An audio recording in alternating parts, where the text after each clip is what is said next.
Supreme Personality by Delmer, Eugene, Croft. Foreword. Life is self-realization. Every birth is divine. We are born anew every morning. My wish is that you may catch the gleam, be freed from limitations, and enter upon your boundless possibilities. Your endowments are so rich and rare. There is no other person in the world just like you. You have genius, which if brought forth into the sunlight, would glorify with brilliant inspiration 1,000 lives. You have insight that, if it were energized, would make the desert blossom as the rose. You have initiative that once illuminated would create an empire fairer than any ever raised in marble. You have harmony lying latent in the vast octaves of your being, which if awakened into melody would soothe, comfort, restore, and purify the passions of the world. You have beauty, matchless in forms of grace, which if breathed into marble or spread in soul colors upon the canvas would adorn the palaces of kings. You have thoughts, which if given expression would burn and shine through countless ages and bear their messages of hope and power to fainting multitudes. To bring you into the throne room of your being, that you may awaken in self-realization, is why I have prepared this course of lessons. Should you give 5 minutes a day to them, in a year you will know the joy there is in life, in power, and in service. The Author. Supreme Personality by Delmer, Eugene, Croft. Chapter 1. Supreme Control of Conditions. Conditions are thought-made. Change your thought, and you will change your condition. To agonize and struggle in a bad condition is like struggling in quicksand. You get in deeper. Tell your bad conditions to another, and you multiply them. If the heavens are falling and the earth is slipping under your feet, grab a big Turkish towel, walk briskly into the supreme sanctuary of the body, the bathroom. Take a thorough salt water bath, with a few drops of perfume in it to awaken your self-respect. Then in a darkened, quiet room, take a good sleep of 10 to 15 hours. Then rise and eat slowly, quietly and happily, some nourishing food. God himself could do nothing with Elijah until he had given him a long sleep and a good meal. Then Elijah went forth and crowned a king, appointed a prophet, established a kingdom, and rode home in chariots of fire. Once you make a start, the world is at your command. Let go of the past. Stop the foolish thinking that conditions hold you. It is you holding on to conditions. Quit your self-pity, blaming others, and saying you are the victim of circumstances. Stop whining and begin singing. Then your feet will be loosed from the stocks and the iron gates open outward before you. Look away from yourself. Is your will asleep at the wheel? Awake it. See if you are sailing or drifting. Set the compass of your mind to new thoughts, fresh purposes, selfless desires. Fill your sails with boundless hope, and let your daily voyage spell service in a big way. You are not a chip on the river of life. You are a supreme master in a universe of facts. You think you are stuck in the harbor mud, but it is only that the tide is out. Command your will to put up the sails. God will send you wind and tide to bear you out of the stale, sordid mental and bodily conditions you are living in, give you wider horizon and a limitless ocean of experience. If anybody does not wish to sail with you, leave them on the shore. Let go of your past. Break away from conditions that hold you in slavery. Seek new scenery. Form new surroundings. Begin a new supreme life. Keep your body supreme. Go back to nature. Be a fine animal. Get into the sunshine, the silent woods, the open fields. Magnetize your body by walking through the dew barefooted, by sleeping on the grass, or half buried in the sand. Tuberculosis, rheumatism, insomnia are unknown to wild animals. Our bodies are sick and weak because we have denatured ourselves. Make friends of the wild animals. They will teach you how to keep well. They have not a single case of nervous prostration in all their vast forest home. Learn to relax. Drop your tension and check your confusion. Stop a few minutes sometime in the day and quiet your nerves. Rest your muscles. Calm your senses. Soothe your thoughts. Somewhere in the sunshine or under the shade of an old apple tree. Eat simply, slowly, nuts, dates, cereals, fruits. Drink abundantly of water between meals. Dress less somber. Study your personal appearance. Give it harmony. Keep your body well groomed. A bath and haircut will change the outlook of life. Quit habits that weaken the body. Never talk about your bodily weaknesses, illness, or condition, nor listen to those of others. Criticize your body and it will fail you. Praise your body and it will serve you. Take air baths, cold water plunges, or cold water sponges every morning. Fix your mind upon having a sound and energized body, and you will attract it. Exercise, walk, run, play, work, and learn to rest. Change your habits of living. Cut out the grouch. Stop nagging. You're sour because your pores are stopped up. Get a buck saw and take a sweat. You're morbidly blue because your solar plexus has gone to sleep. Give it half an hour of internal vibration. Don't knock the weather. Like it. Get into it. Let it put iron into your blood. Plunge into a storm. It will act as a tonic on your spirit. A dip in the ocean will add magnetism to your body. Your body is a mighty fine engine of marvelous energy. Overfed, underfed, overburdened, neglected, abused, weakened, shamefully talked about, yet year after year it goes on generating the divinest thing in the universe, life. It transmutes profane elements into divine energy, washes a river of blood free of tons of poison, supports a brain that builds and rules limitless empires, sustains a vision that dissolves darkness into light, the unknown into the known, upholds the image of, and is, the temple of the living God. Your body is supreme. Keep it divine. Strip your body bare and lie in the sunshine. Let it soak deeply into the tissue. It will magnetize your body and renew it with youth. Take these sun baths every sunny day possible by lying on a couch before a large window, or even better, out in the open air. If you want a magnetic body that is supple, elastic, and youthful, give it sun baths and air baths daily. Keep your mind supreme. Your mind is limitless. You were born to lead, not to be always led. Think for yourself. Do your own planning. Make new plans. Train your mind to think alone. Misery is rust on a mind that has stopped working. Train your mind to delight people. Don't follow the crowd, but step softly among human hearts. Train your mind to think big.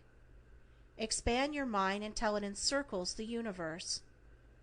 Stop fussing over little things, over useless people, and fill your mind with new ideals and fresh purpose. Stop wailing over flowers that will never blossom on the north side of your house.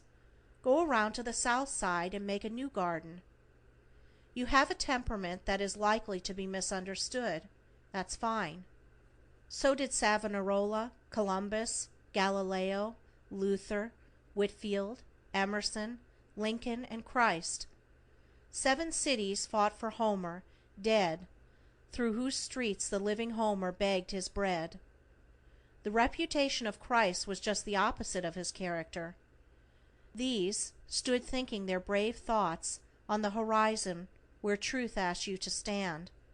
You are better than you think, or as good. You are the sum total of your thinking.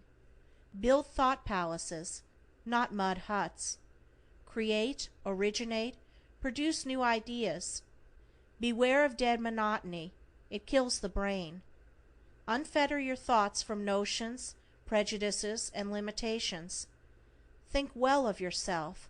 Think well of what you have. Think well of what you do. Think invincibly. Think persistently. Think with unflinching resolve. Concentration is getting at a thing, thinking it, planning it, preparing for it, working on it, doing it. Your conditions, mental, physical, financial, are thought-made. Fill your mind with different thoughts and you will have different conditions. Thoughts gather around you the things you want. When you stop thinking of them, they pass away. Thoughts are seeds. They produce after their kind. A little thought will shake off useless conditions and confused environment. Think fun into your daily events.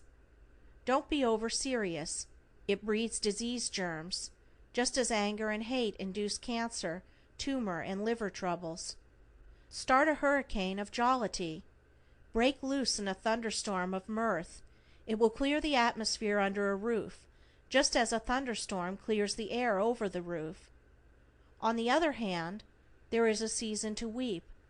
Never smother your emotion. To choke it back stifles the heart. Lift the floodgates and let your tears water the garden of your heart. Be renewed in the spirit of your mind. That is the life. Be renewed every morning, for each day is a new life, a fresh world, the beginning of eternity. Think your thought-created enemies into thought-created friends. Think your thought-created suspicions into thought-created confidences. Thought has drawn you into your conditions. It will pull you out. Your soul, your mind, your body cannot become ugly, useless, imprisoned, so long as you think supreme harmony, dominion, and love. Thought makes your body a hovel, your mind a madhouse, or thought makes your body a temple, and your mind a shrine where angels commune with you. Environment, conditions, circumstances are not your masters. They are materials out of which thought makes the beautiful mosaics of character.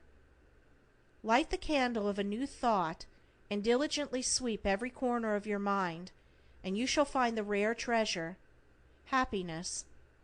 Put fun into your thinking. Do not take yourself so serious. Put the red blood of mirth into your daily thinking. Keep your will supreme. Your will is divine energy, therefore it is a supreme power.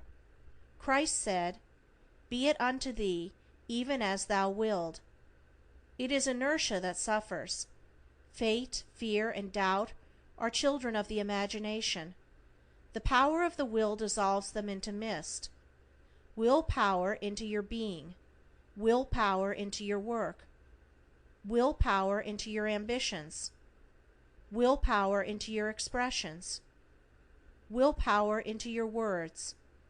And you shall be a fellow workman with God, a master builder that needeth not be ashamed. Your will gives you infinite clearness, infinite strength, infinite ideals, infinite aspirations for infinite realities. Your will tells you that if there is anything today that seems to you too good to be true, believe it, endeavor toward it, reach forth to receive it, and tomorrow it will be true. Will is the engine in the depths of the ship that drives it through the buffeting waves and storm to the distant harbor. Will puts your backbone where your wishbone is now. Will puts iron into your blood, tightens up your vertebrae, and makes you a self-starter. You may have lost your battle. Your will stands ready for another battle campaign. You miss an opportunity. your will stands ready to open the door to 100 new ones. Delay is the mother of most failures. One thing worse than a quitter is the person afraid to begin. Your will gives you purpose and makes you stick to it. Get grit for a new siege. Will makes desire. Will makes brains. Will gives decision. To decide means to cut deep into the world of possibilities, cut out of your prison of difficulties, cut through your jungle of opposition, to liberty, to health, to success, to supreme power. Think, plan, do it. Will heals disease. Will drives poisons out of the system. Will makes the body immune.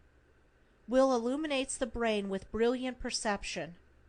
Will sweeps misfortunes aside and rebuilds a nobler success. Julius Caesar trained his supreme will until it became the dominion of the Roman Empire. The goddess Diana said of Hercules, "When I saw him, whether he sat or stood, I knew he was a god, so majestic as his will." Like the magnetic mountain in the Arabian Nights, your will can draw the nails from your enemy's ships, so they shall fall to pieces before they reach your shores. Will is a dynamic cosmic energy from whence eternal things proceed and immortal organisms are constructed. Will is the glory of the divine universe, and you are a part of that will. In your will sleep the oracles of prophecy. You were made master over this world. In your will is enthroned sovereignty, dominion, kingship. With force of will, Pygmalion carved his soul dream into the marble until its loveliness of form and grace became so real as to take on life and motion. With force of will, Dante created his hell, and with force of will, Milton created his paradise regained. Put your will into command. Start new. Realize that you are supreme. Get a mind picture of what you want to be, what you want to do, then actualize it. Get above doubts.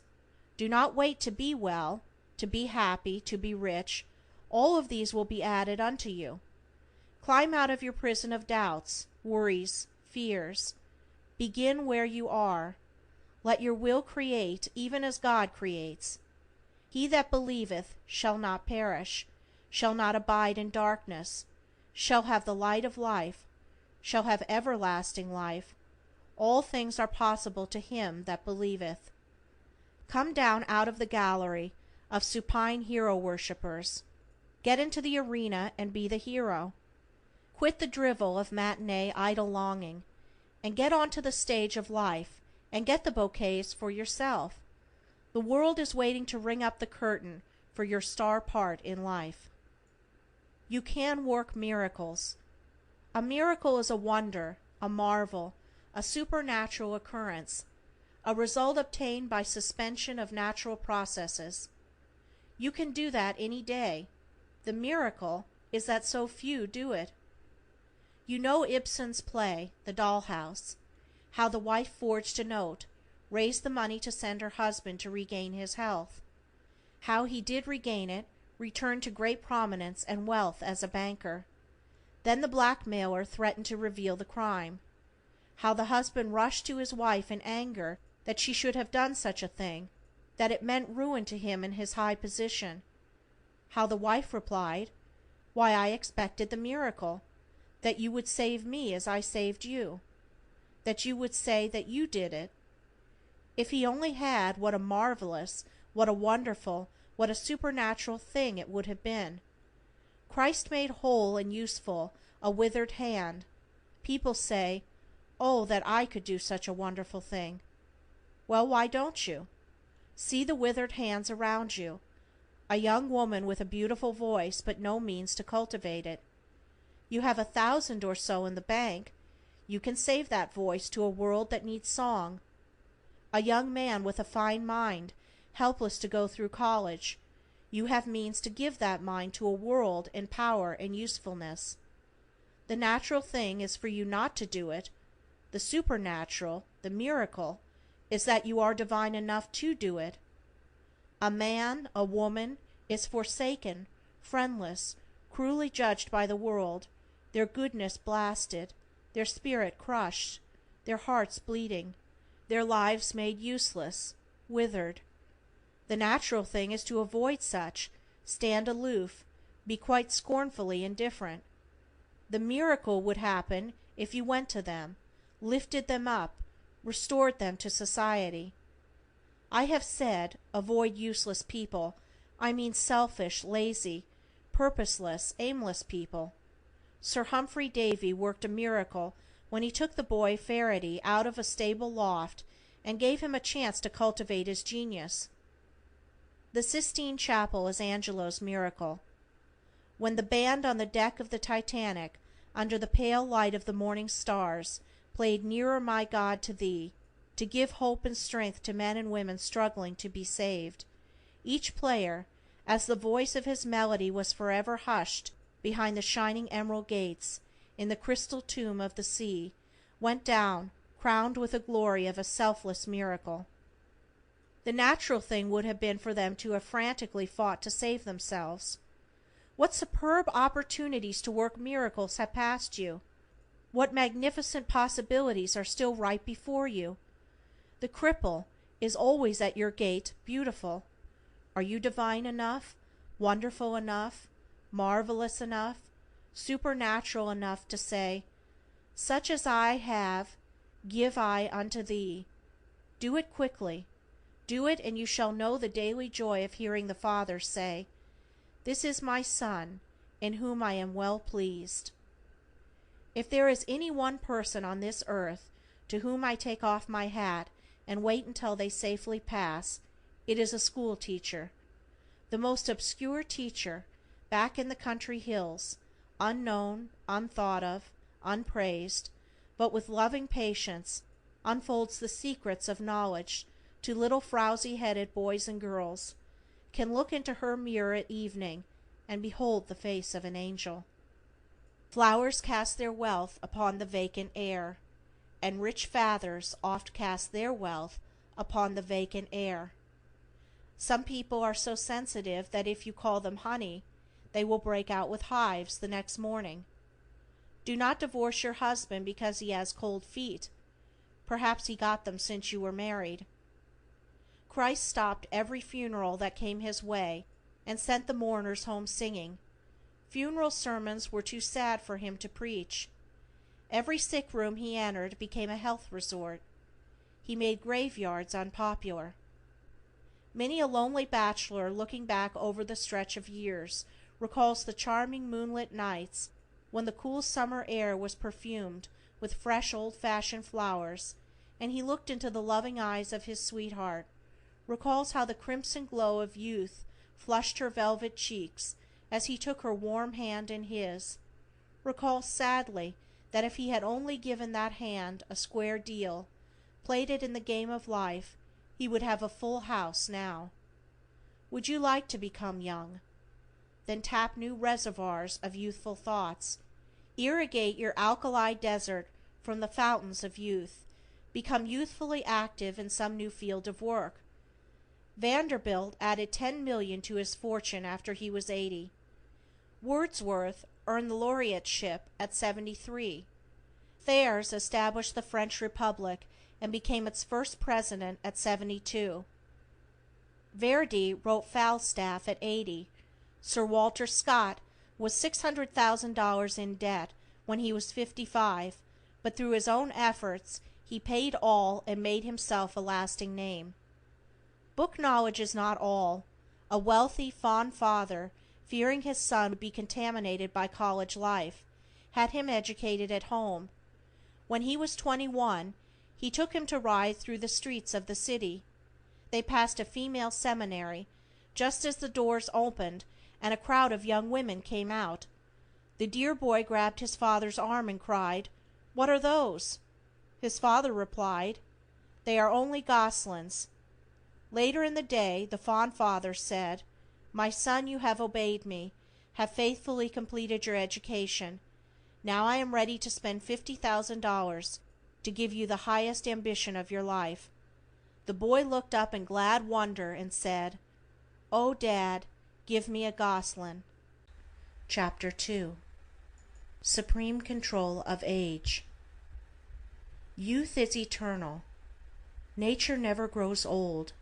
The flowers that bloomed in Eden are blooming today, just as lovely, just as sweet, just as fresh and unchanged.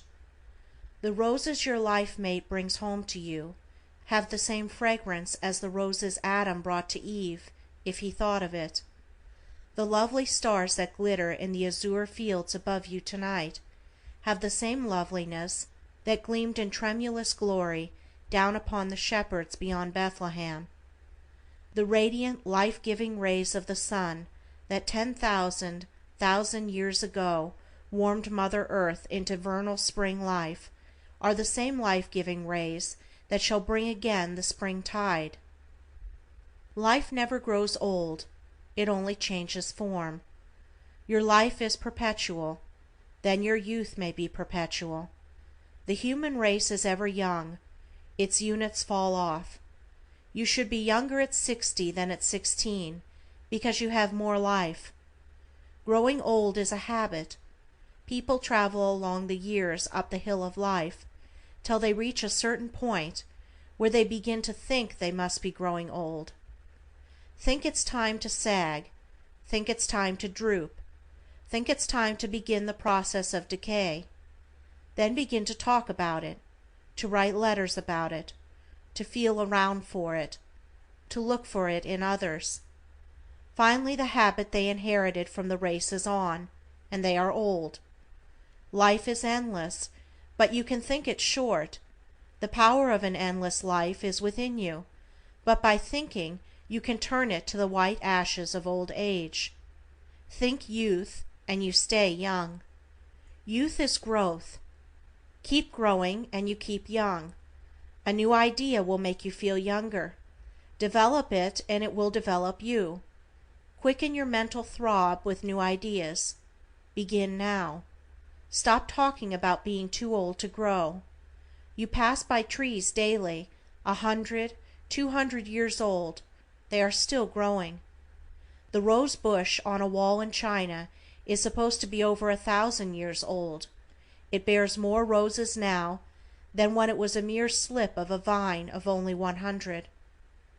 Gladstone at 82 was a growing statesman, and elected Prime Minister of England for the 4th time. Cato at 80 began to study Greek, and renewed the youth of his mind. Donald Davis is a growing hunter at 103. Goddard Diamond was a growing teacher of health when he was 111.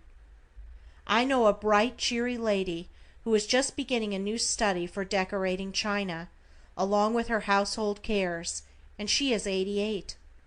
Also another woman who has taken up a new process of enlarging drawings into watercolors, and she is 81 years young. The fig tree withered when the Master of Life found it not growing, producing, creating. When you stop growing you will wither by the same law. Grow something, create something, produce something, and the law of youth will pervade your being. Youth is observing the law.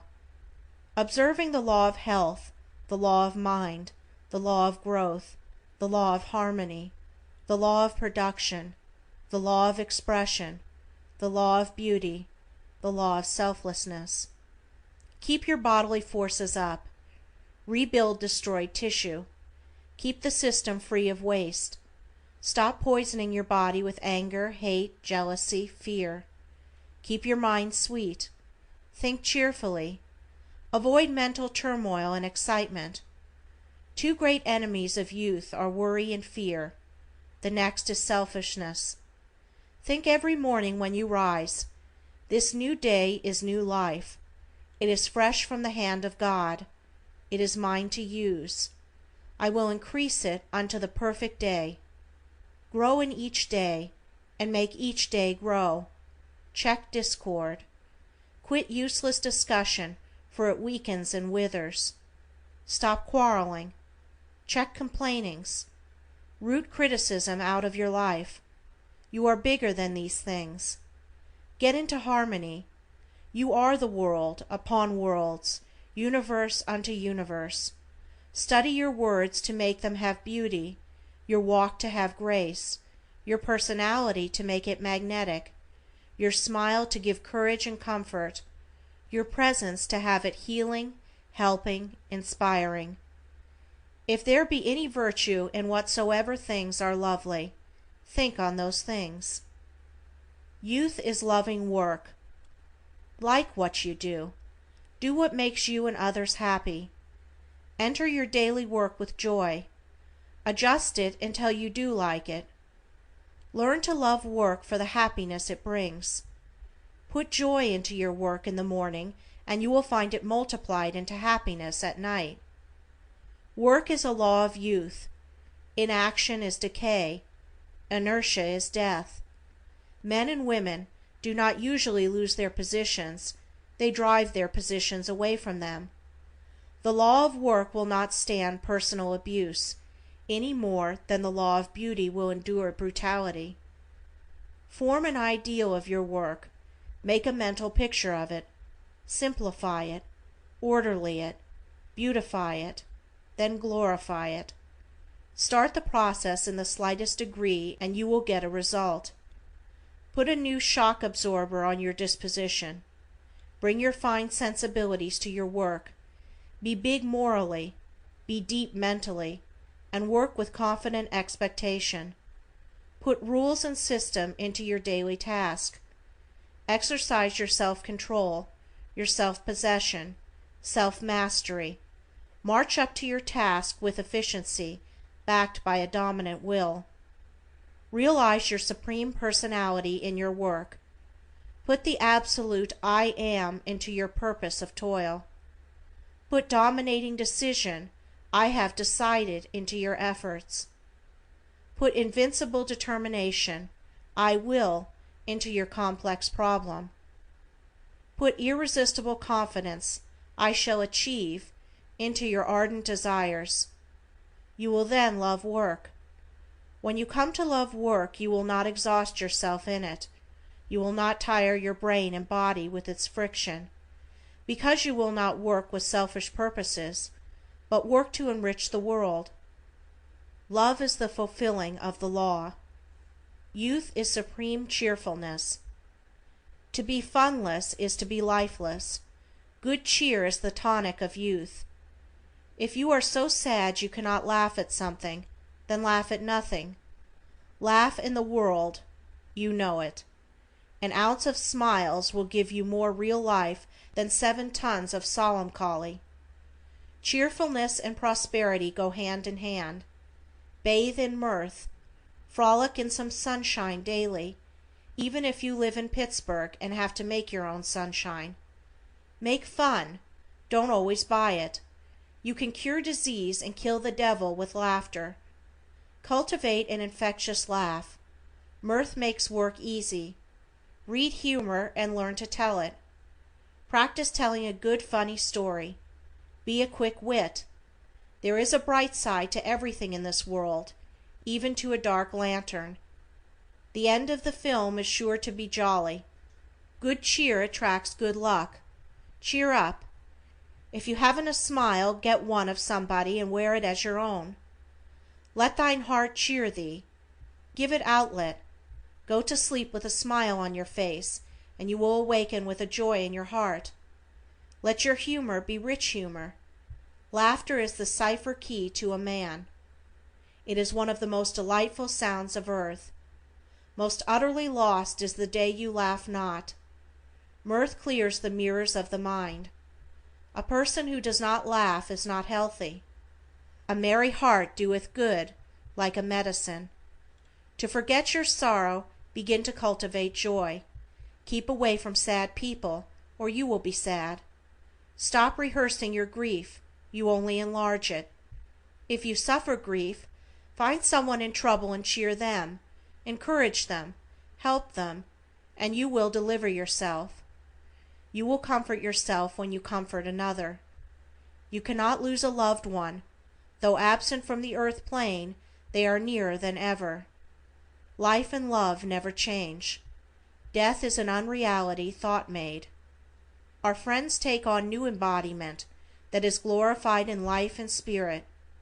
When you believe you were created in His image and are a partaker of the divine nature, it is easier to believe you shall arise in His likeness. Some day we shall all believe we have not disfigured, morally broken natures, but divine natures, supreme in limitless power. Traditions, teachings, education, environment of generations of thinking have disfigured, morally broken, sin-burdened humanity. All are thought-created conditions, thought-made limitations, thought-made original sins, system-cultivated human wrongs, institutionalized teachings of error. But you should know the universe is one undivided soul. You are a yoke fellow with God. You are a part of one complete life. You are a lobe of the infinite brain. You are a supreme personality of absolute personality. Nothing that has life is God damned. Where love is only a dream, the marriage is an alarm clock. If you cannot endure your mother-in-law, you can begin your plans at once to live alone when your children are married. A quarrel between two people to settle things is a good deal like a dog fight in a flower bed. The only things that get settled are the flowers.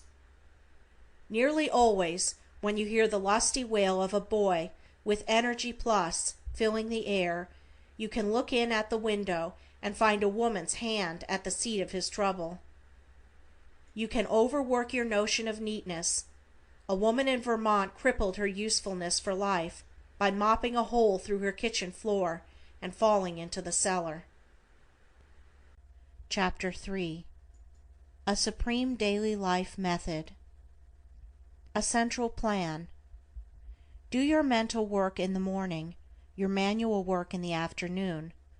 Do not dictate letters in the afternoon. From 10 to 12 in the morning is best. The brain is usually at low ebb at 3 o'clock in the afternoon. Do not have your desk so that you have to look sidewise at persons approaching you. It blunts your personality. By no means have people enter behind you. It is the most negative psychic influence possible. Let your position in your office be such that when anyone approaches, your eyes will fall upon them as near a straight level as possible. Plan your workroom for efficiency. No matter how small, how large, or if it be but a bench, put your character stamp on the plan of the work you do. Go to that work as a king goes to his throne. Centralize your work. Plan it. Work your plan. Have a system of order. Set your mind in order first. If you are living as I have taught in the lessons that have gone before, then your mind will assume a supreme command of order almost at once. Classify what you do. Keep matters separate. Do the big things first. As you classify, drop the non-essentials. Weed out the useless. Never spend a minute of your morning hours winding up a string or folding a piece of wrapping paper. Do that when your brain tide has ebbed out in the afternoon, or not at all. Don't hunt for a pin, or sharpen a pencil, or manicure your nails after you reach your work of the day. Classify your movements, eliminate the useless. Energize your movements. Move with enthusiasm. Put elastic cheer into your step. Wear rubber heels of quiet manners. Simplify your work. Keep it straight. After a little, it will keep you straight. Don't fall over your work, nor step on it, or sit on it. Simplify by stopping the waste of words, waste of material, waste of time. Jollify your work. Put fun into each day's round of toil. Be original in plans and ideas. Cultivate your efficiency. To all the above add mental energy. Develop insight. Grow new business brain cells. Do not overload your stomach with food, nor your body with clothing. study directness, master application. At Niagara Falls I saw 2 giant dynamos generating 25,000 horsepower. Their efficiency was kept in perfect balance by a little automatic nickel gate. Your efficiency is kept in balance by little invisible and automatic thought neurons. A clear brain is the test of efficiency. Plans, orders, system, application give efficiency. Efficiency is positive thinking, freedom thinking, above fear thinking. Get out and keep out of negative thinking. Just as soon as you drop negative thinking, your mind will begin to rise to a new brilliance of expression. One big element in efficiency is silence. It is the strongest thing to be silent. Noise is emptiness, weakness, inefficiency. Silence is the law of greatness, noise the breaking of the law. Develop your power to rest. That person is wise who knows how to rest. It is a powerful thing to rest successfully. Overfed persons or animals do not rest, they are stupefied. Rest is filling your capacities with energy. Sleep knits up the raveled sleeve of care, or it should. Rest is relaxing the nerves and muscles. Rest is reconstructing broken down cellular tissues. Rest is restringing the harp of the senses, retuning the rhythmic harmonies of the spirit. Rest lets down the tension. When you sit down, let what you sit on hold you. When you lie down, do not try to hold yourself on the bed. Rest is the opposite of labor. Rest is recreation. Rest with sleep is a divine restorative. When you cannot rest or sleep, you are expending energy without production. Try this little code for rest and sleep. My mind is empty. My soul is at rest. Repeat it with your eyes closed and your body relaxed. Say it just as you would imagine the swing of the pendulum of an old-fashioned hall clock. I never knew it to fail of inducing sleep. Never rest or sleep with light falling on your eyes. Shut out the world and noise. Grow the fruits of the Spirit. Love, joy, peace, gentleness, goodness, faith, meekness, temperance. Against such there is no law. Do not sit down and wish for them, nor wait for someone to bring them to you. Even God will not bring them to you. Grow them, cultivate them, produce them. No power on this earth can defeat you, make you fail, or overthrow you if you fill your spirit with them. As you work, use them. Take them with you to the store, the factory, the shop, the mill, to your bench. Take them with you to the office, the counting room, the courtroom, and to your throne room. Take them with you to the battlefield, to the halls of justice, to the Senate chamber, to the presidential chair. Take them with you through the streets, along the highways, and over the unbeaten paths of your life. Take them with you down the rivers and out into the storm-driven sea. Chain them to the wheel of your ship. Sail on through the starless night alone. Trust them, for they are the initiative of the Supreme in you. Train your voice. Take your snarling, growling, snapping, whining voice away into the jungle, and leave it to the wild beasts. Take your sobbing, sniveling, trembling, dolorous, sanctimonious voice down into some dismal swamp and bury it. Train your voice as you would tune a harp. Your voice is an index of character. Keep it on the level. Let it speak as one having authority. Charm it with modulation. Make it ripple with music. Allow no thrust of anger to ruffle it. Intensify it with determination. Strengthen it with courage. Give it dominion and power. When other voices are hot and spumming around you, keep your voice cool. Never allow your voice to become dull, dubious, uncertain, shrinking, or hollow. Voice tones that are round, rhythmic, full measured. Have a serene and reposeful voice. Look at what you speak. Reflect your soul in your voice. Let the manner of your voice be calm, smooth, collected, but energized with positive forces. Have a cheerful voice, a voice that makes one think of sunshine and smiles. How to love relatives. To love your relatives, be away from home all you can. To have them love you, keep about 300 miles between you and them.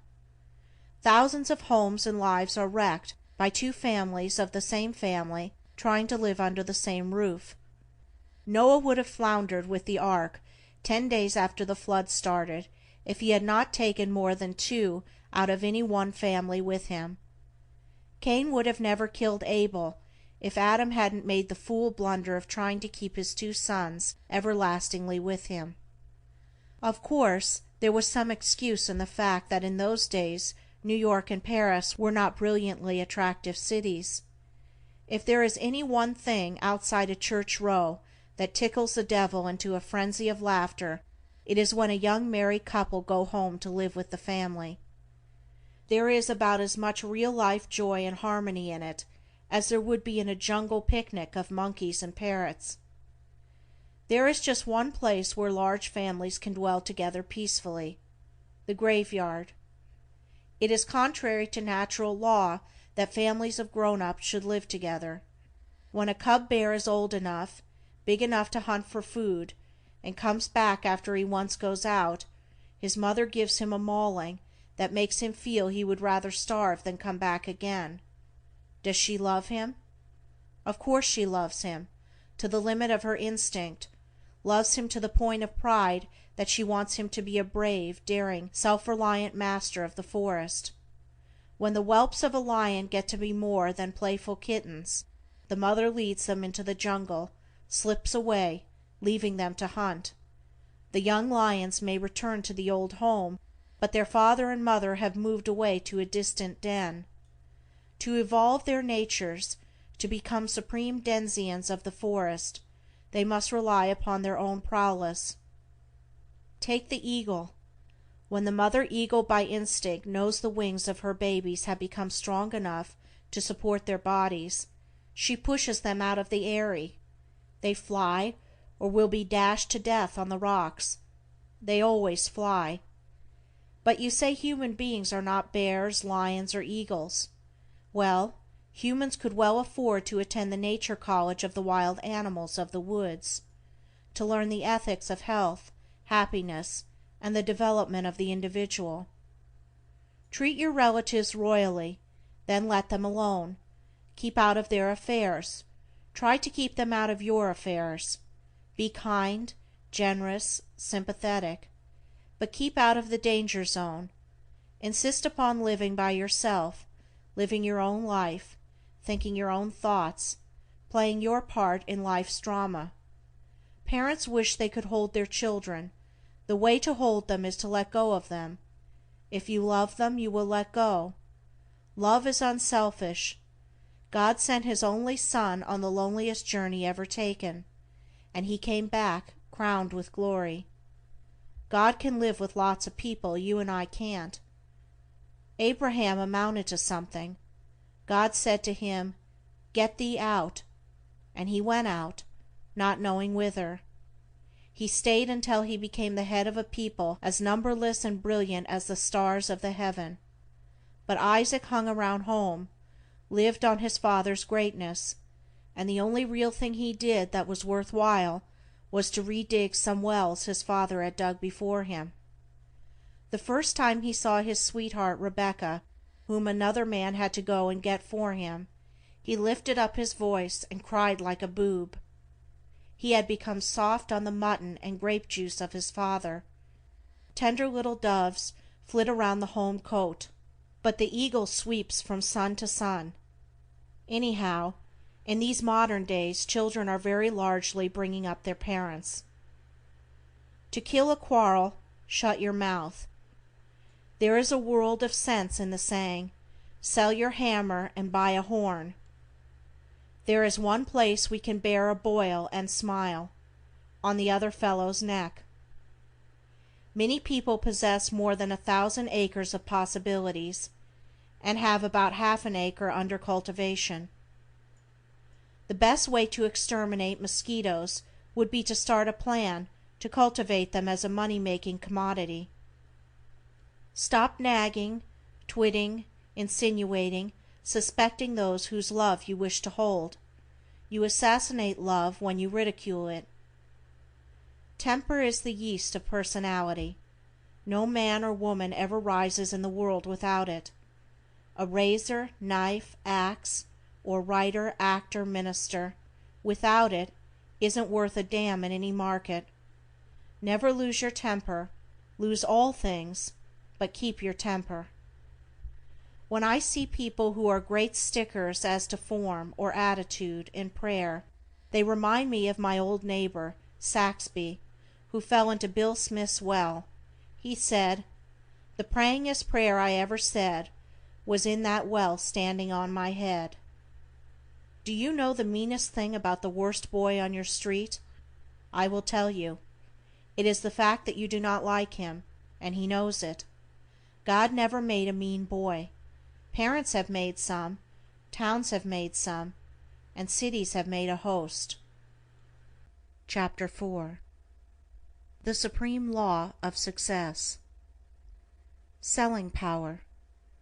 Study out plans. Approach your customer or the public with a definite plan.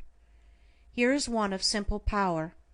Attract the attention, secure the interest, carry the conviction, demand the decision.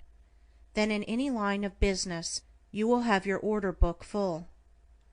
Selling power is confidence backed up by the will. Success is ambition and desire driven by the will. Do you desire success? How much? When you desire it, as a starving man has hunger for food, you will win.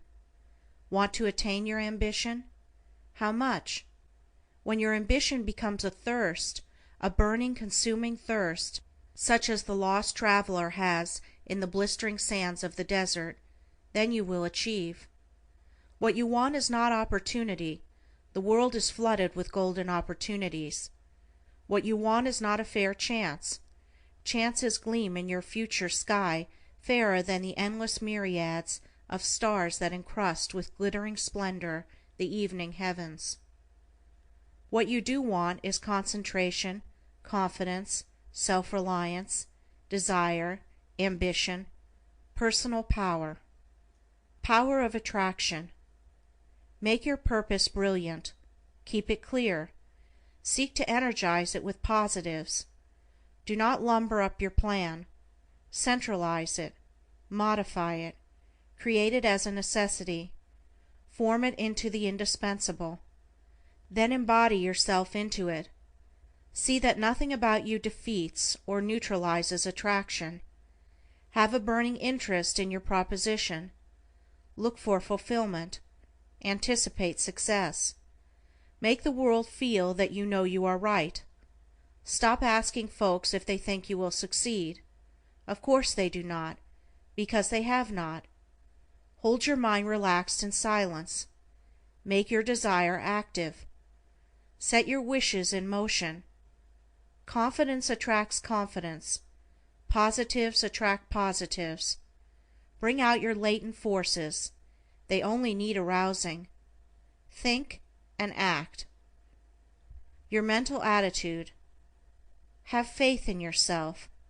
Arouse faith in others. Think in the affirmative. Assert your hope and confidence.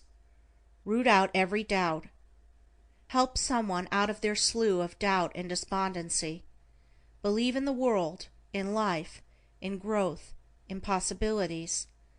Let your faith be as big and bright as the sun.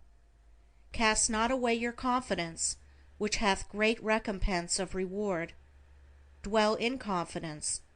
Hold fast your confidence and hope unto the end. Keep your mental attitude independent. Keep it brave. Think of money as a means, not as an end.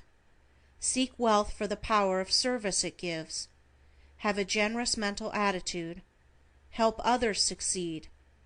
Banish fear, worry, indecision, timidity, irresolution, anxiety from your mental attitude. They paralyze effort. Trust yourself. Trust others. Have a mental attitude that is supreme, divine, and absolute. Spend your last dollar like a king. Gird the loins of your mind with I will, I can. All the mountains of difficulty will melt before your presence. Ambition and desire. Ambition is idealism. Desire is faith. You cannot have either without the possibility of their fulfillment. Desires come from supreme intelligence in the universe, and they are divine.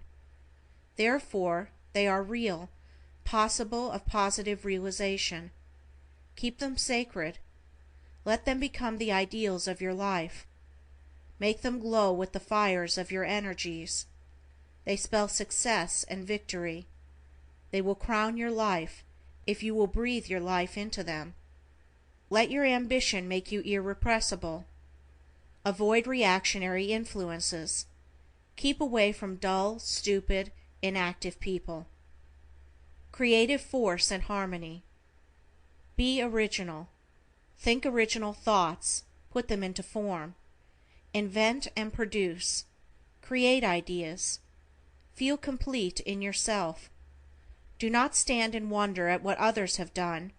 Right at your feet lies a secret that will enrich the world and make you famous. A thinker discovered a substitute for the artist camel's hairbrush by taking the hair from inside a cow's ear. If you work in an office, think up some outdoor vocation. Grow something. Raise something. Get interested in animals. Study the market near you. Create, produce, or raise something to sell. If not for money, for the forces of life the work gives. It will keep you from habits, from speculating, from gambling, from politics and other evils. Build something. Raise chickens, pets, sheep, cattle, or grow flowers, fruits, berries. Work with nature. This is the very harmony of success. In it you will be in touch with universal intelligence, will get the inflow of infinite life, and through it will keep growing. Your latent powers. Take account of your personal abilities, your gifts, talents, forces, equipment. What % are you using? Most people are not using over 20% of their capital of personal power. The 80% lies dormant. Why have only 20% of your share of life, success, harmony, and happiness when you should have 100%? There are big prizes awaiting your latent powers. At every turn of the way you can read the sign, Wanted, Men with Power. There is an unexplored continent in your being. Go into it. Bring out its riches, for yourself and for the world. Persistence and planning. A plan is a mighty source of power. Do not work and live hit or miss in your activities day by day. Have a plan. Sit in silence a few moments each morning and create a plan. You can double your efficiency. Think out a plan, open a way. Get effectual insight. Keep your plan under your cap and work it out. Persist in your plan. Stick to it. Never go sour or negative in your manner. Keep sweet. If your plan is blocked, dig in another direction. Build a new foundation. Shake off doubts and start new. Unless your success makes you happy, it is not success. Deep at the heart of the universe lies happiness. Live closely to that heart in persistent power of service. Impersonate your desires. Impersonate greatness and you will become great. Impersonate loveliness and you will become lovely. Why do actors become matinee idols? They could readily marry 100 times a month. It is quite impossible for an actor to remain unmarried. What is the secret? Can a person get it? Certainly. Here it is. Actors impersonate heroes, villains, model husbands, daring lovers, in a real way. They think, plan, and train themselves to impersonate the character. They make it so real that people think it must be a part of their nature. You can do it, young man, bachelor, widower. If you are only half a man, half a lover, impersonate a whole one. If you are so bashful that it makes you blush to walk with your best girl in the garden where the flowers are in bed, impersonate a dashing daredevil, scamp of fascination, and your sweetheart will faint from adorable bliss and fall into your arms. If you are a coward, impersonate a hero until you are one. Do not stand on one foot, or bite your fingernails, or tear the rim off your hat, trying to tell a beautiful, healthy 20th century young woman you love her. You'll be all to the mustard. Do something brave. Go hire a kid that is a good swimmer to fall into the lake as you and your sweetheart are walking past. Then throw back your shoulders and tear off your coat and leap in. The kid will get you to shore, but you'll be a hero in her eyes. Impersonate the hero, and you will win the heroine. Young women, if you would marry a hero, impersonate beauty.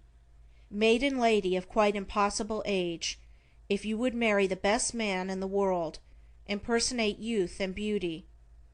Dear languishing widow, if you would marry a real man, impersonate youth, beauty, and wealth. You will win. The odds are much against you here in the East, where in every state there are thousands and thousands of more women than there are men, but you will win. Men follow actresses around the world because they impersonate love, passion, beauty, virtue, and nobleness. The men really think actresses must possess what they portray. You see, it is all a matter of thinking. It does not matter how many times a man has lost on the races.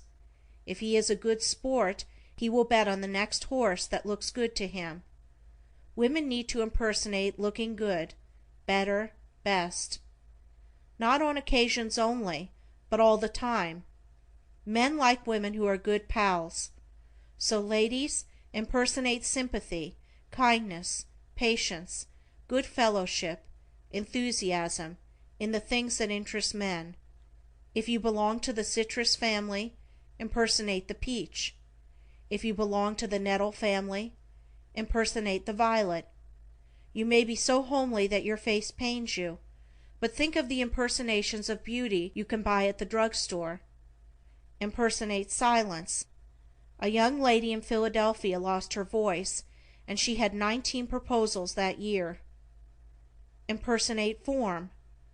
You may be as angular as the streets in Boston, yet almost any department store will shape you up. You may be so fat that you haven't seen your feet in years. Still you can impersonate so much good nature that men will be attracted to you as flowers to the sun. Have confidence in everything you do, even when you eat sausages at a quick lunch next door to the dog catcher. Hell is not paved with good intentions. Hell is paved with sanctimonious pretensions. When you get up, where does your lap go? When you love, where does your hate go? After you have walked the floor all night trying to get the baby to sleep, you can at least be thankful that you do not live in Greenland, where the nights are 6 months long. Avoid hot words and anger. You might tell the truth. A Chicago father thrashed his son for being out late at night, then added, "When I was your age, my father would not let me be out after dark." The boy answered, "Then you must have had a devil of a father." The old man came back hotly, "I had a damn sight better father than you have." Fretting is like a rocking chair. You can do a great deal of agitating in it without getting anywhere. Do not kick at the squirrel that runs up to you in the park. It may be only mistaken identity. He thought he saw a nut. Children radiate truth. They intuitively feel and express it. Elsie had been bad, and her mother sent her upstairs to talk it over with God. After an hour she came downstairs singing. Her mother asked her what God had said to her. "Oh," she replied, "God said, 'Great Scott, Elsie, don't feel badly. There are a lot of worse people in this house than you are.'" Chapter 5. Supreme Bodybuilding Method. Health, harmony, power, service. That is what a supreme body gives. Do not always be taking care of your health. Take care of your body, and you will generate health. Thought animates the body with health. This is an age of electrification. We are fed, lighted, heated, and transported by electricity. In the lightning pace we are going, the body is neglected. Give 3 minutes morning and night to the exercises below, and you will straighten, develop, heal, and energize your body. Enter these exercises as you would an arena of conquest, where you expected to win the great prize of life. The breath is life. Take a deep, full abdominal breath with each bodybuilding exercise. Inhale through the nose and exhale forcefully through the mouth. Never hold your breath. First exercise. Stand erect. Drop hands to the side. Clench your fists tightly. Then with muscular tension, raise fists and arms slowly high above the head, taking a deep, full abdominal breath as you raise them. Relax and expel the breath forcefully through the mouth. Repeat 5 times. Second exercise. Place the left hand flat in the right. Clasp them. Resisting with the left, lift with the right, putting full strength into the effort until the hands are lifted above the head. Taking deep breath, as in the first exercise. Relax, expel breath. Then repeat with the right hand resisting the left. Repeat exercise 5 times. Third exercise. Grasp the hands firmly above the head, letting them be at rest on top of the head. Then pull hard from the right to left slowly, taking the deep, full abdominal breath with each movement, relaxing and expelling as above. This and the above exercise are wonderful in their effect in developing the lungs and rounding out the development of the shoulders and chest. Repeat 5 times. Fourth exercise. Grasp hands in front, level with chest. Pull from right to left hard, taking deep, full abdominal breath with each movement. Relax and expel breath, same as above. Fifth exercise. Grasp the hands behind the back, taking deep, full abdominal breath. Lift the hands as far up on the back as possible. Relax, expel breath. Always draw in the breath as you move through the exercise, having a full breath when the movement is completed, then expel. Sixth exercise. Place right hand over right hip, clench the left fist, raise it slowly, drawing the deep breath and bending the body to the right as far as possible. Relax, expel breath. Now repeat with the left hand placed over the left hip. Repeat 5 times.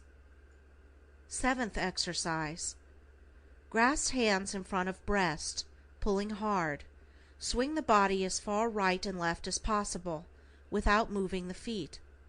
Take deep breath with each movement. Repeat 5 times. Eighth exercise. Raise hands above the head. Take a deep breath and bend the body. Try to touch floor with finger, not bending the knees. Repeat 5 times. You can add other exercises to these, Only be sure they have the deep breathing. These will build a vigorous, developed, supple body, will ward off every form of asthma, catarrh, bronchial, or lung trouble, stop indigestion, increase circulation, renew and make blood. Do all exercises in well-ventilated room. Have clothing loose. The best time is on rising and on retiring.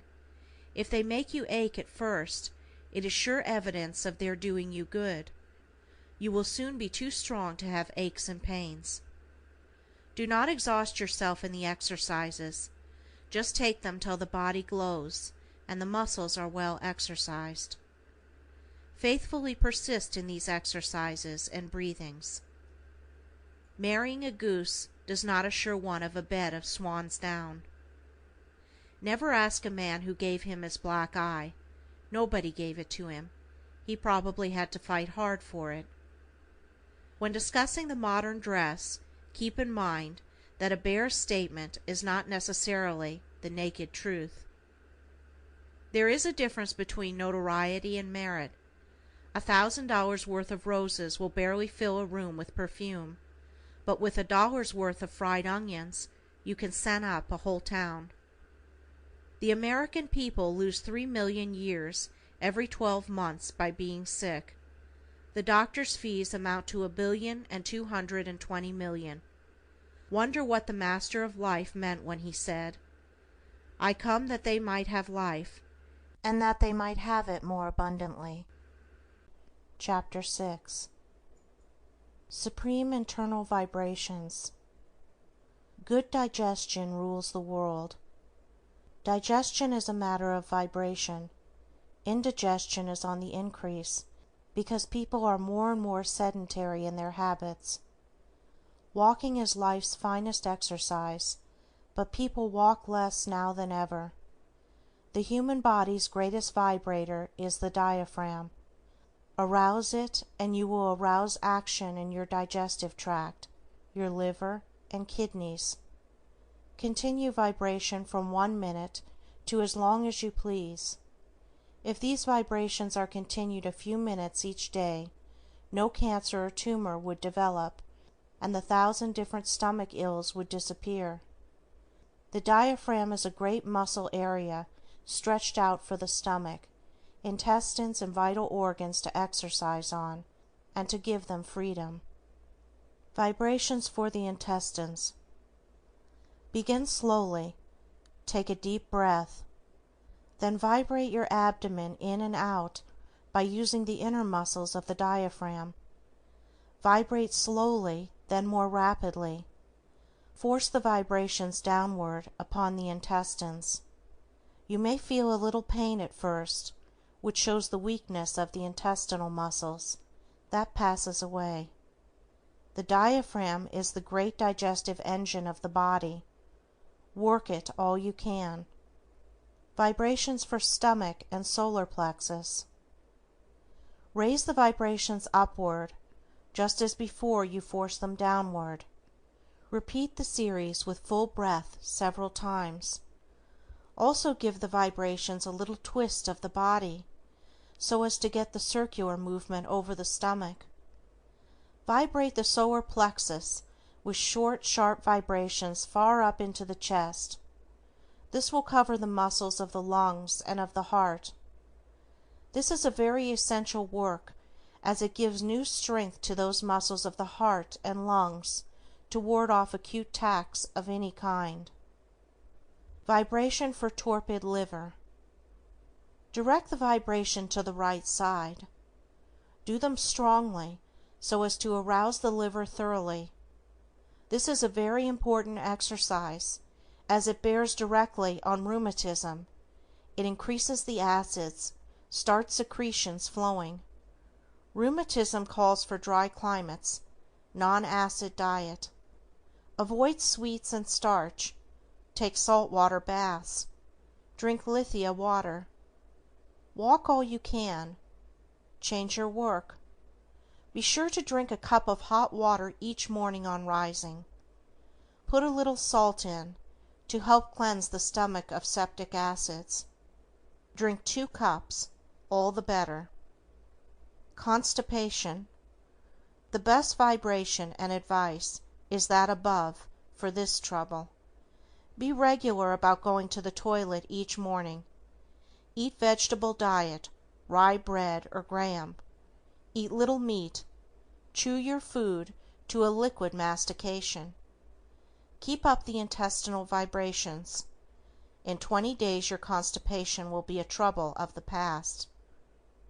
Headaches and biliousness.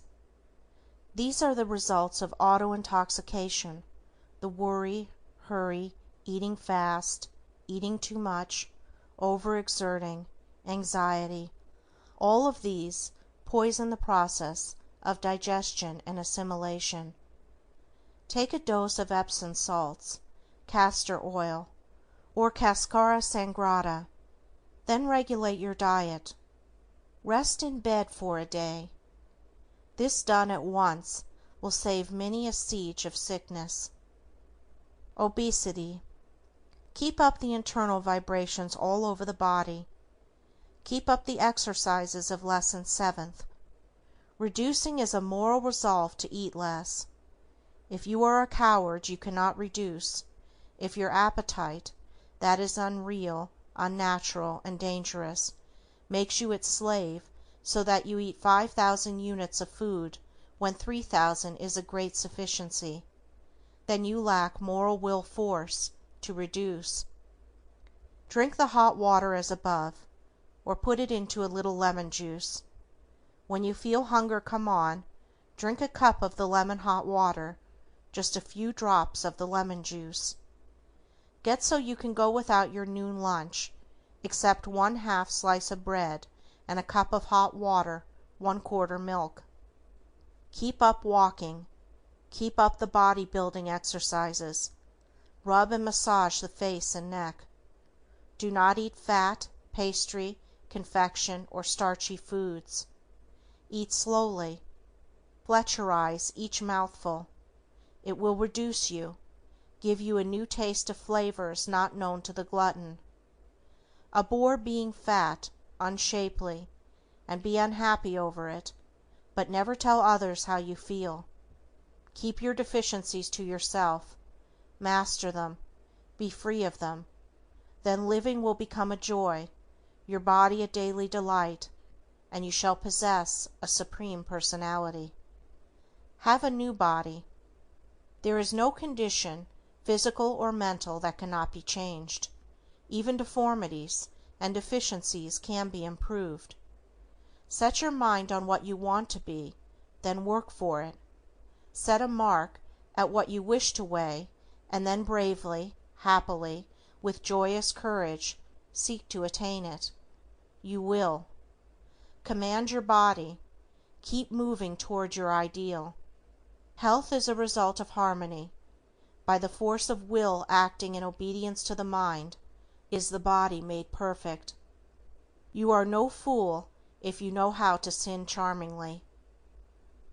The most fertile source of family trouble on earth is an inheritance. Do not spend your life leading asses to fountains of wisdom, for you cannot make them think. The life path of many people is like York Street in New Haven.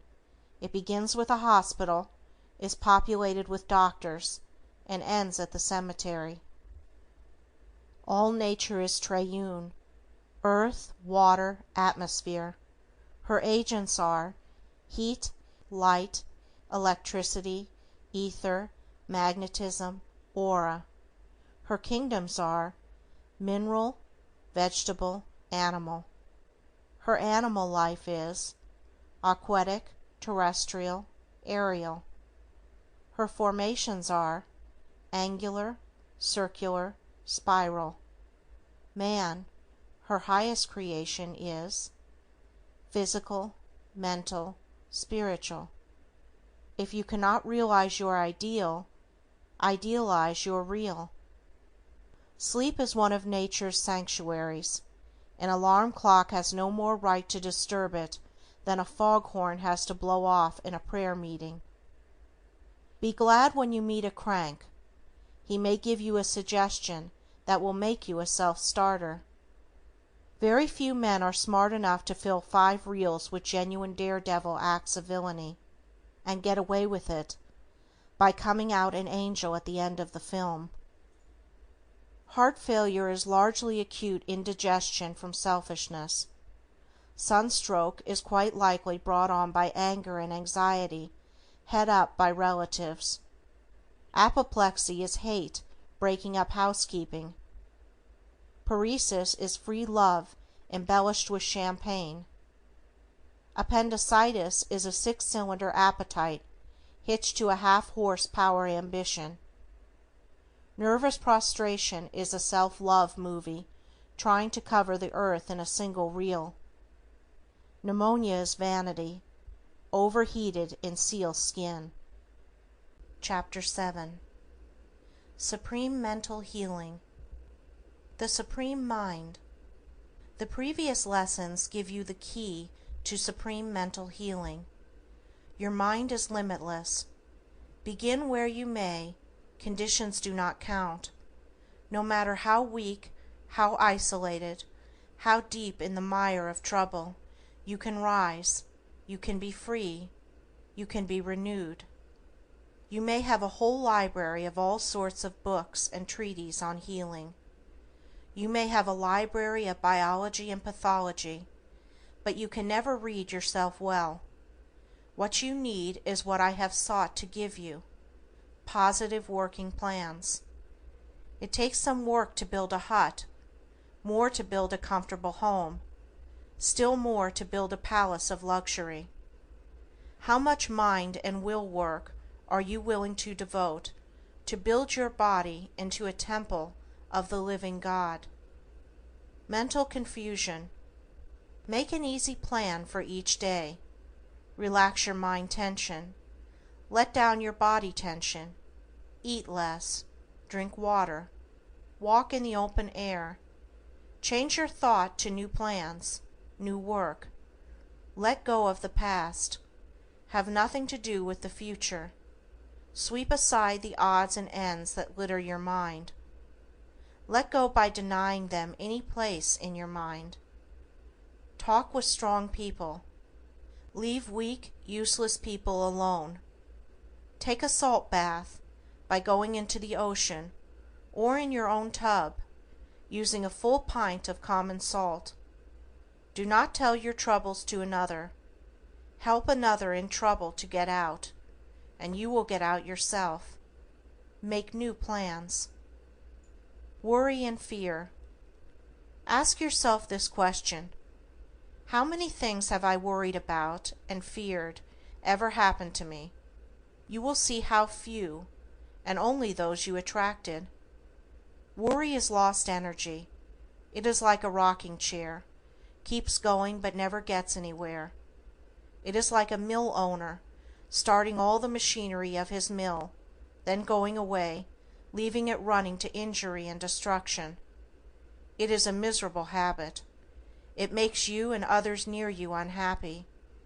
It destroys your usefulness, injures your health, kills joy. Quit the habit.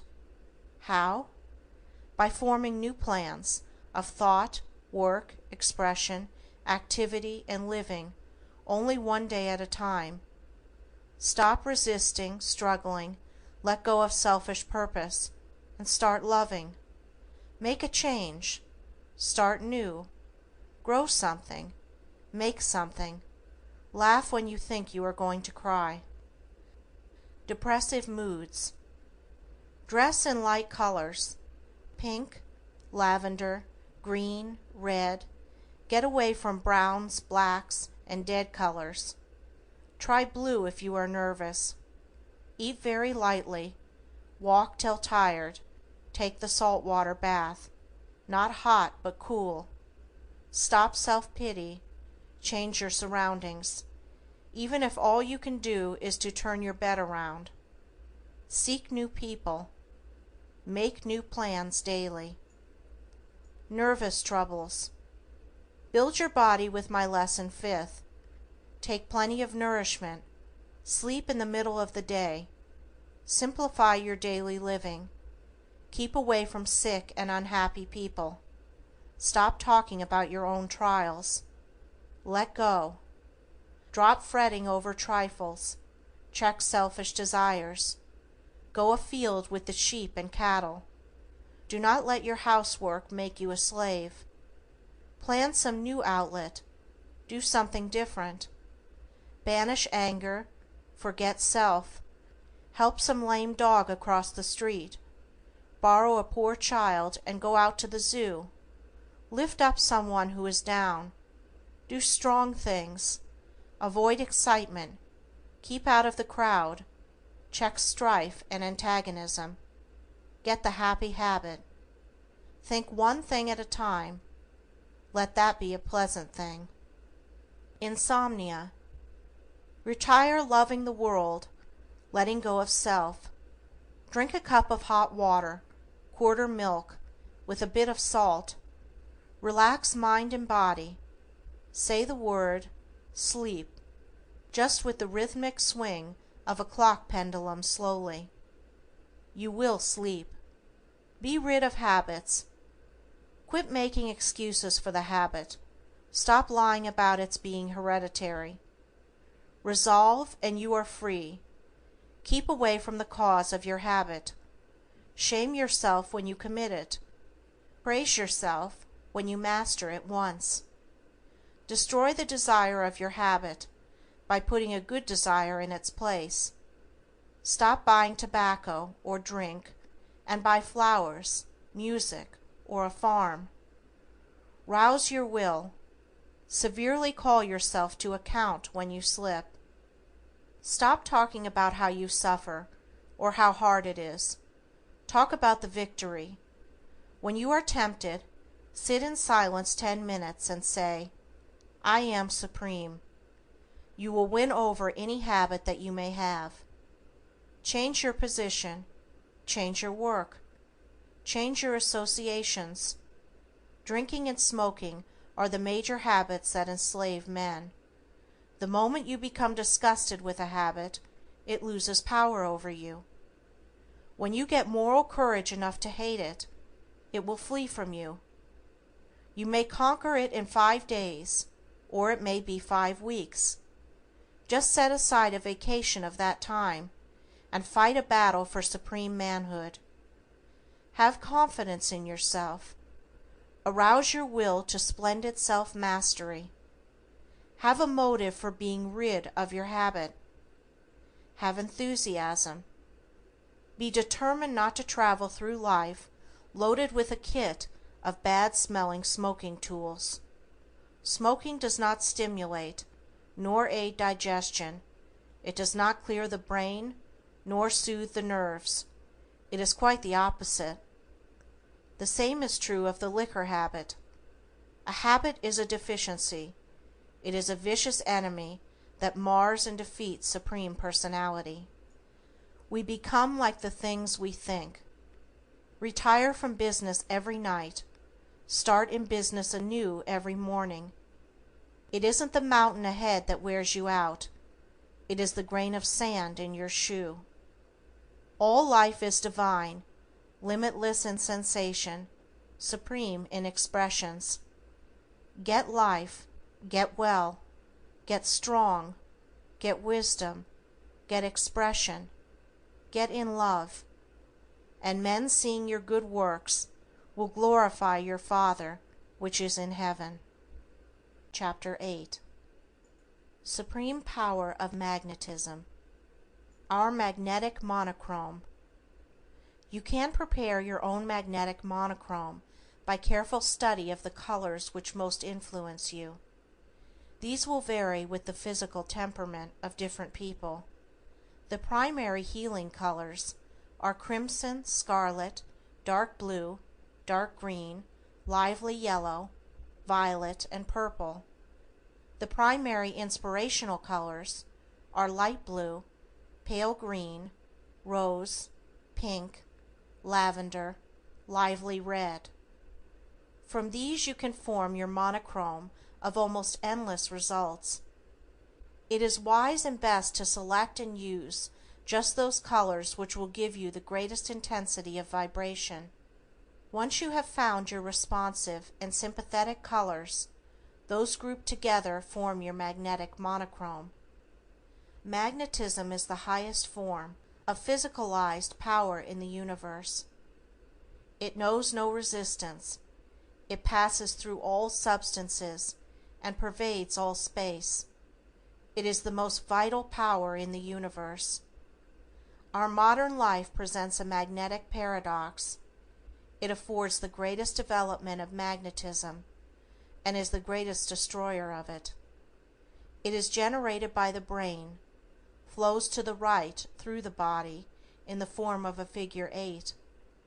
From the brain to the solar plexus, across to the left side, then down to the procreative organs, and through to the right side, and up to the solar plexus again, and through to the left side, and up to the brain. The solar plexus is the body's great life center. Personal magnetism. Keep steadily cultivating magnetism, or your supply of human electricity. The solar plexus is the great sympathetic center of the nervous system. Keep it aroused and active, and you will increase your magnetic forces. Sensation, emotion, and intensity of expression rise from the solar plexus.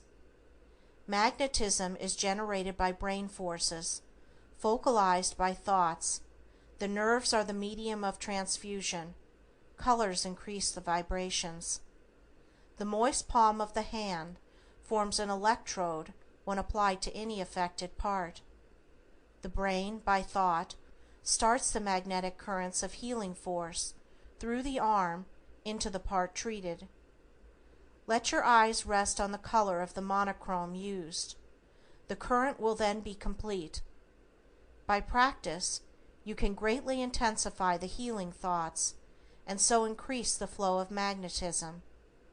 While giving yourself the treatment, or to others, breathe deeply and regularly. Have the body relaxed while treating, better lying down. Have your eyes on the color. Also, if treating another, have them look at the same color. Mental disorders.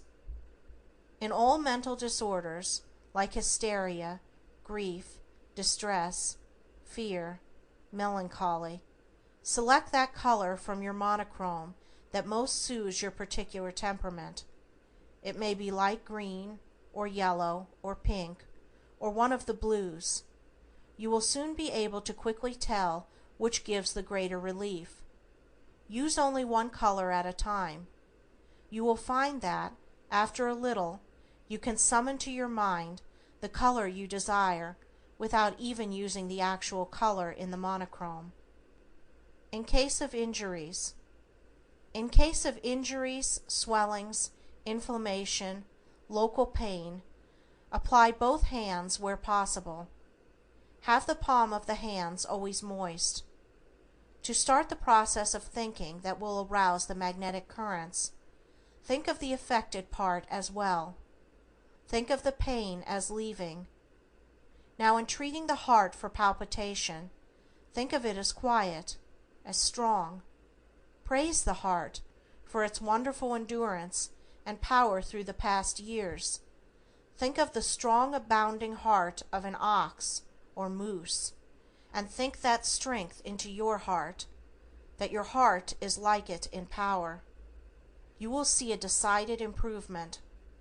Use the colors of the monochrome in such cases as will give you the best vibration, the color that best responds to you.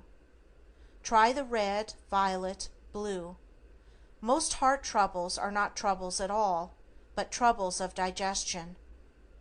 Give attention to diet and keep your intestinal tract clear. Treating the eyes and ears. In all troubles of the eyes and ears, apply the hands over the eyes, letting the palms rest firmly, but not pressing upon the eye, with the fingers up over the forehead, of course having the eyes closed. Also treat with one palm over the eye and the other at the base of the brain. Use the colors of the monochrome that give the highest intensity of magnetic response.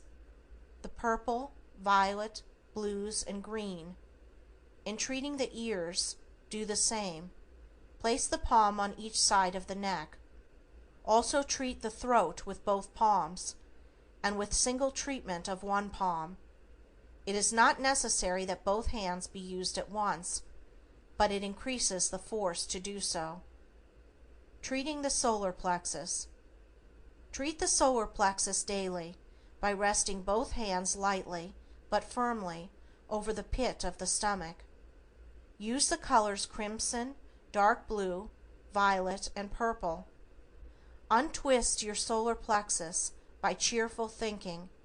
Get new life force into its withered and neglected condition. Invalidism is only a withered solar plexus. Cultivate laughter to arouse it. Work at laughter until you sweat profusely. Do the same by walking and other exercises. Stimulate life in your solar plexus, and you will return to youth. As I have said, the solar plexus is the great magnetic center. Keep it actively healthy. Bathe it with sunshine. In treating the kidneys, place the palm of the hands over them flatly, and use the colors as above. Treat the stomach and liver with the same colors. Also treat the lungs. The length of time for a treatment can vary from 2 minutes to any length. Ofttimes, the soothing effect will induce sleep, as placing the palms over the temples for nervous headache. The more you develop the magnetism, the more readily will the effect be accomplished. Provoke an evil and you produce it. The place to feel for the poor is in your pocket. A kiss is something like gossip. It goes from mouth to mouth. Chewing gum is like worrying, a useless waste of energy. Keeping close tabs on the calendar and clock induces the creepy feeling of old age. Have nothing to do with useless people. You cannot get wool by shearing a hydraulic ram. The mothers of America will in a near-by day reset the cornerstones of this republic. Never stop a man running with a hat box in his hand. It may be his wife's hat that he is trying to get home before the style changes. Dress youthfully, keep out of shadows, love the sunlight, fresh air, the world, and the people in the world. Live for others. Let the howlers howl, let the growlers growl, let the scowlers scowl, and the gewgaws go it. You keep in the light, be brave in your fight. You'll win all right, and I know it. Anonymous. Chapter 9. The Supreme Law of Telepathy. Life is spirit. The spirit of man is the candle of the Lord. Just in the degree you think and exercise your supreme nature will you know the power of the Spirit. Spirit is the essence and manifestation of life. Through it you shall realize, shall experience, shall see, shall know, shall live. His ministering spirits go to and fro through all the earth, doing His good pleasure. Nothing can come except we attract and draw it. Nothing can stay with us when we let it go. All are made one by the Spirit. You are an enthroned being. Around you are forces of the Spirit waiting to do your bidding. The moment you attract them, the windows of the universe are opened, and the power of the Spirit is poured upon you. It is everywhere. Its glory fills the earth, radiant in the glories of the sunset, shining in the soft light of the moon, gleaming in the lovely stars, waiting to minister to your needs, to fulfill your desires, to comfort you, to restore you, to endow you with power. You are of the Supreme Spirit. The law of telepathy. It is a supreme law whereby one soul may reach and minister unto another soul. It is spirit manifested through thought waves. It is magnetism spiritualized. It is a mystic wonder of spiritual manifestations. It inspires visions, dreams, premonitions, and through vibration of wave thoughts gives universal communion, soul companionship, to the children of light. To use the law, sit in silence, relaxed. Summon a mental picture of the person you wish to reach. Get clearly as possible the actual presence in your mind. Then begin to send the wave thoughts by repeating impressively to yourself or aloud the message of your code. Never try to do this when tired, exhausted, or excited. Think intently on the message and your desire to reach the mind of the person you wish to aid. Students should practice both sending and receiving telepathic messages and influences daily. Never think that the will, condition, or temperament of the person to whom they are directed will retard, obstruct, or destroy your work. Act in supreme command. Put all the intense force of your will into your wave thoughts. Magnetic ethers will be your messengers. You will likely get a direct response in a wave unison, or it may come later, after your work is done. The student should bear in mind also that they may and should develop original work, make new and personal codes. The purpose of codes is to unify the wave motion and keep the mind intense. Beware of selfish purpose, revenge, hate. These are the destroying angel, sure to return to you. Telepathic code for healing. I bring you healing. You are supreme over all bodily conditions. You shall not suffer. Pain shall leave you. Strength is thine. You shall not die, but live. Perfect good is in you, and you are a part of it. I see you are well. You are delivered. You are uplifted. Arise and walk.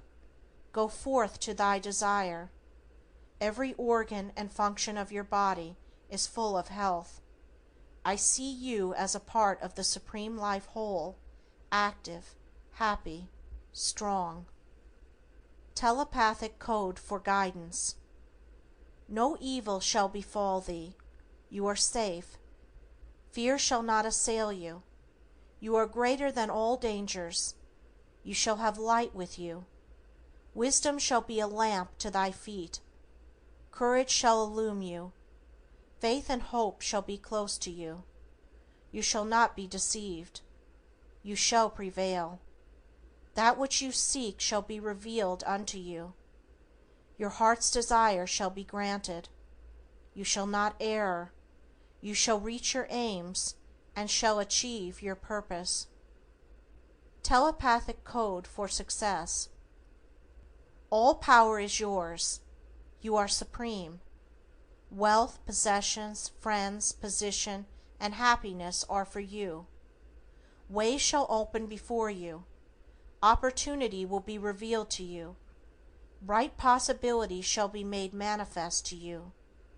You shall see an open door. Abundance is yours.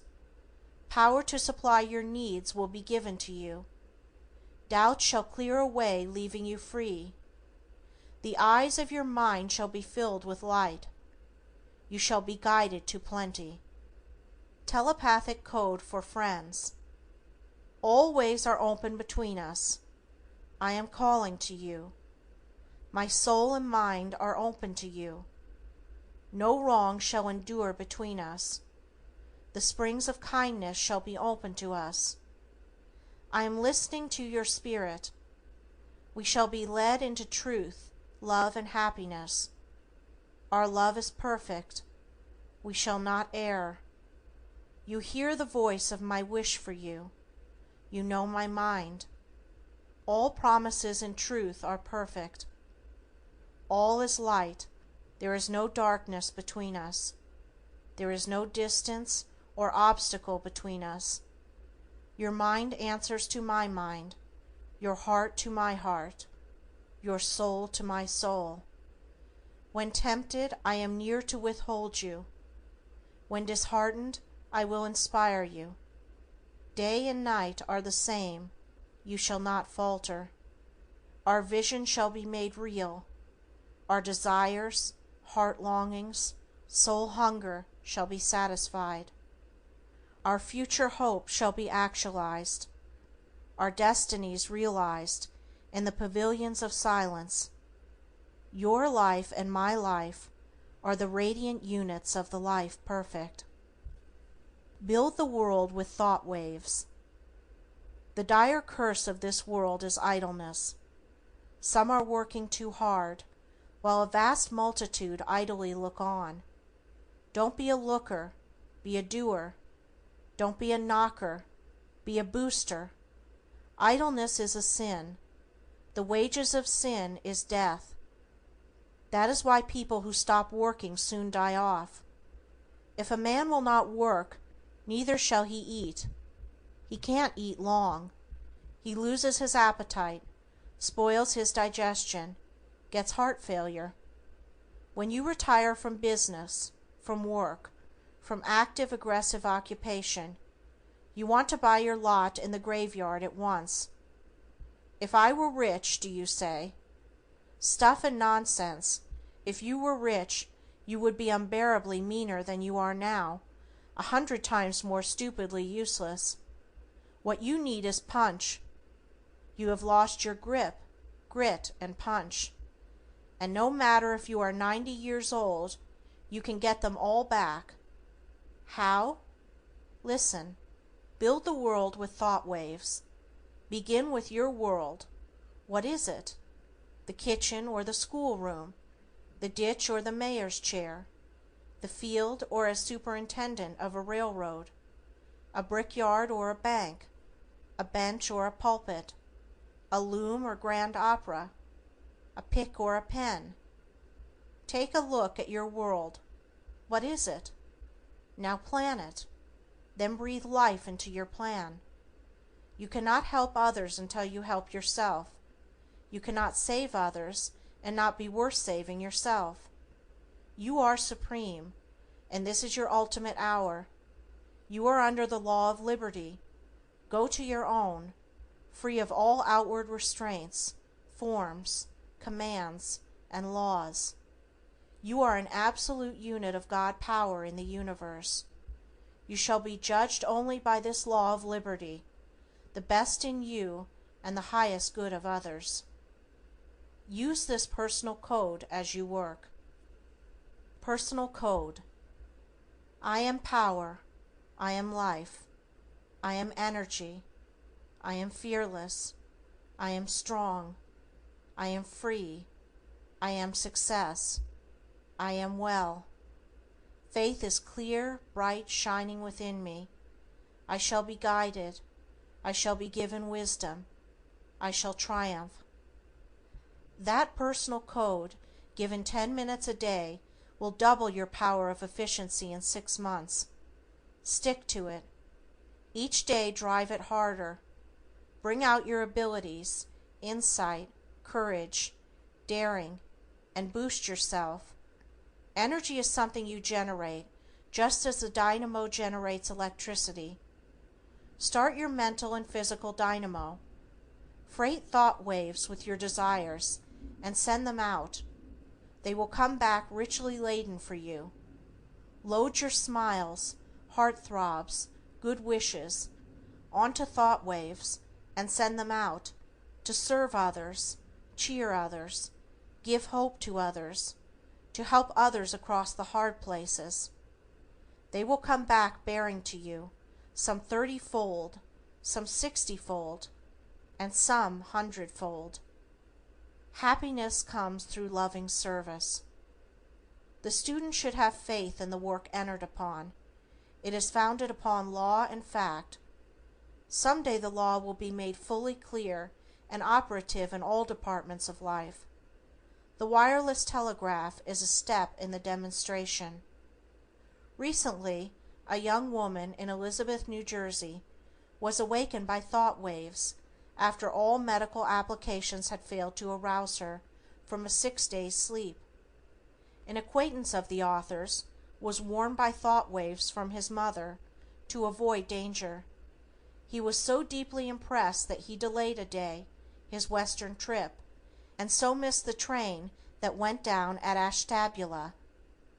A husband who was some miles distant transacting business received the thought waves from his wife that she was in danger. He hastened with all speed and found his home in flames. A young lady felt the impress of thought waves from a young man to whom she was engaged, and decided not to join a boating party. On the return trip, the pleasure launch took fire, and 6 of the party perished. A whole volume could be filled with most interesting cases of positive results of telepathy, or thought waves. But let the student begin and test the marvels of this mystical power. Never squeal. Live with, stand by, die for your friends. The 7th circle of hell is reserved for squealers. The last word. Start now. Get thee out. Launch out into the deep. Darkness shall be a pavilion around you. Angels of light stand by your side. This supreme hour is yours. Set sail. Realize yourself as supreme, infinite, immortal, then divine. Crown with glory your individuality. Now are we the sons of God. Limitless life, boundless capacities of power. Shut your eyes to the flesh. Shut your ears to the world. Shut your heart to fear. Shut your soul to hate. Stick to the chase until you get the trophy. Search for the Holy Grail until true love's untiring ministry, the cup in your unselfish hand, sparkles and flashes in the crimson and sapphire glory of your quest. Burst from your chrysalis of doubt, and the supreme wings of the Spirit shall sweep you forward to triumph. There is no gloom in God's universe except what we make ourselves. The skies sparkle with possibilities, calling you into their glowing fields of power and service. Get passion into your chilled soul. Master fate. Span the universe. Hurl forth the thunderbolts of your energy, and the mountains of difficulty will be cast into the sea. Take your place in the sun. Stop rivaling God by saying you are a worm of the dust, a miserable sinner, and that there is no good within you. Quit damning yourself. Nothing is impossible. You hold the key to the universe. Mind is supreme. Thought limitless. Weave your spirit out of sunbeams. Seize the glittering stars, and they will become your chariots. You and the universe of God are one. Today is eternal. This shining moment is everlasting. Lift your eyes to visions that gleam through the purple clouds of loveliness, from the matchless forms of beauty, and you shall see the invisible. Listen to the voices that unseal the velvet lips of silence, and you shall hear the inaudible. Put forth your supreme hand unto dominions, principalities, and powers, and you shall do the impossible. If you wish time to go fast, use the spur of the moment. Women were never so attractive, never dressed so beautifully as now, and they never wore so few clothes. Blame no one if you are unhappy, for every law, force, and influence in the universe is for your harmony and happiness. Use them. Cheer up. You are all right if you are bald-headed outside, if you are not bald inside. Remember, Samson did his biggest killing after he lost his hair. Your bald head is like paradise. There's no parting there. Your teeth may be out, and your hair may be thin, yet there's many a good tune in an old violin. The optimist sees the donut, the pessimist sees the hole. The pessimist asks, "Is there any milk in that pitcher?" The optimist asks, "Will you please pass the cream?" A pessimist is a man who winds an 8-day clock every night. An optimist is a man who gives his clock away so as not to lose any good time winding it. A pessimist is a person so disagreeable he won't eat anything that agrees with him. An optimist is a person who can eat a cottage pudding so agreeably that you think he is enjoying a brownstone palace on Riverside Drive. God give us men. A time like this demands strong minds, great hearts, true faith, and ready hands, men whom the lust of office does not kill, men whom the spoil of office does not buy, men who possess opinions and will, men who have honor, men who will not lie, men who can stand before a demagogue and damn his treacherous flatteries without winking, tall men, sun-crowned, who live above the fog in public duty and in private thinking. J.G. Holland. The author of these lessons has been a student of psychotherapy, mental suggestions, and the laws of personal power for 28 years. During that time has lectured extensively in the United States, and by direct and indirect personal advice has helped many thousands of men and women to overcome severe forms of mental, physical, and personal conditions, restoring them to active usefulness. If your friends cannot secure these lessons of their bookseller, have them send direct to the author, enclosing 25-cent coin. No person among all the millions of the earth can make you unhappy, except yourself. My new method of mental induction and personal advice and instruction develops 4 psychic forces. Let me help you solve your difficult personal problems, situations, or conditions. I can aid you to be free of mental confusion, distracting circumstances, and entangling difficulties. I will help you to open new paths, create new conditions, obtain new visions, and achieve a positive mastery.